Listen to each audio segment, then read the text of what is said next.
may motor ka, pero lagi ka naman napupuing. Oh, magsalamin ka. Hmm. Tatlo kagad ang makukuha mo sa 100 plus na salamin na to. Diba? Hindi lang pang araw to guys ha. Pwede rin itong pang gabi. Hmm. Kaya kung lagi ka naman nagra-rides tuwing gabi o umuwi ka na tuwing gabi, eto na guys. Para hindi kagad maano kagad ng high beam na malalakas na ilaw. Hmm.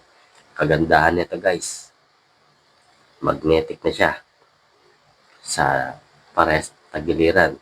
At ito yung pinakasuksukan niya. Ito nga pala yung katawan niya guys. Susuksok mo na siya dito. Diba? Kaya kung naghahanap ka ng kantong salamin guys na tatluhan na, mura-mura lang ito guys. Kesa naman lagi ka napupuwing. O, diba? Ito na solusyon dyan. Ayan, check out ko na. Nasa yellow basket lang yan. Ayan, nasa gilid.